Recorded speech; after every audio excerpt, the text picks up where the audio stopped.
کل جماعتی حریت کانفرنس نے مقبوضہ کشمیر کے بنیادی اقتصادی ڈھانچے اور تعلیمی نظام کو تباہ کرنے کی غرض سے دانستہ طور پر لاک ڈاؤن کے نفاذ کے لیے اضافی بھارتی فوجیوں کی تعیناتی پر شدید تشویش کا اظہار کیا ہے۔ حریت ترجمان نے کہا کہ مودی کی فسطائی بھارتی حکومت کورونا وبا کی آڑ میں معاشی سرگرمیوں کو محدود کر کے کشمیری عوام کے جذبہ حریت کو کمزور اور اپنی بنیادی ضروریات کے لیے مکمل طور پر بھارت پر انحصار کرنے پر مجبور کرنا چاہتی ہے۔ حریت ترجمان نے مقبوضہ کشمیر پر اپنے غیر قانونی تسلط کو طول دینے کے لیے جدید دور کے ہندوستان کی طرف سے ایسٹ انڈیا کمپنی کی طرز کی سوچ کی شدید مذمت کی۔ محکوم کشمیری عوام جو خاص طور پر اگست 2019 میں دفعہ 370 کی منسوخی کے بعد سے بدترین فوجی محاصرے میں زندگی گزار رہے ہیں، معاشی تباہی، بے روزگاری اور خوف دہشت کا سامنا کر رہے ہیں، جس میں انہیں عزت، جان اور مال کچھ بھی محفوظ نہیں ہے۔ انہوں نے کہا کہ قابض حکام کورونا وبا کو کشمیریوں کے ساتھ ساتھ حق خودارادیت کے حصول کی ان کی منصفانہ تحریک کو کچلنے کے لیے دو دھاری تلوار کے طور پر استعمال کر رہے ہیں۔ تاہم انہوں نے جموں کشمیر کے بہادر، ذہین اور ہنرمند لوگوں کی تعریف کی، جنہوں نے مسلسل کرفیو، کریک ڈاؤنز، محاصرے اور تلاشی کی کارروائیوں اور جنگ جیسی صورتحال کے باوجود کسی نہ کسی طرح اپنی بنیادی ضروریات کا بندوبست کیا ہے۔ کل جماعتی حریت کانفرنس کے ترجمان نے اقوام متحدہ پر زور دیا کہ وہ مقبوضہ علاقے کی بگڑتی ہوئی صورتحال کا نوٹس لے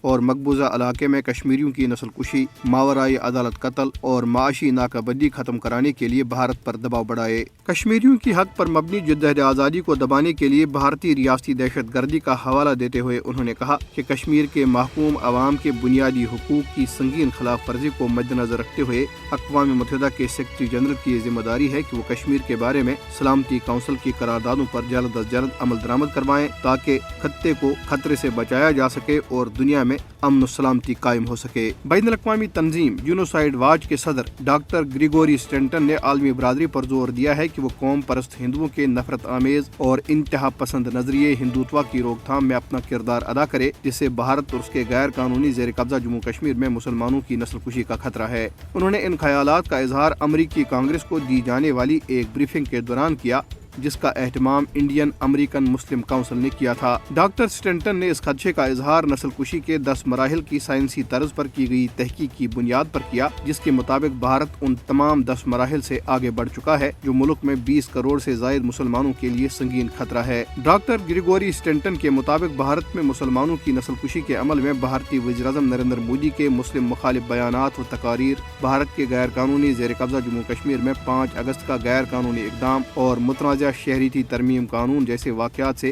مزید شدت آئی ہے۔ غیر قانونی طور پر بھارت کے زیر قبضہ جموں کشمیر میں قابض حکام نے صحافی سجاد گل پر کالا قانون پبلک سیفٹی ایکٹ لاگو کر کے انہیں جموں کی کوٹ بلوال جیل منتقل کر دیا ہے۔ Inspector general of police Kashmir zone Vijay Kumar نے میڈیا کو تصدیق کی ہے کہ سجاد گل کے خلاف PSA کے تحت مقدمہ درج کیا گیا ہے اور وہ جموں کی کوٹ بلوال جیل میں ہیں۔ سجاد گل کو بھارتی فوج نے 5 جنوری کو گرفتار کیا تھا اور ان کی گرفتاری کی بھارت اور مقبوضہ علاقے کے مختلف حلقوں کی جانب سے شدید مذمت کی گئی تھی اور ان کی فوری رہائی کا مطالبہ کیا گیا تھا۔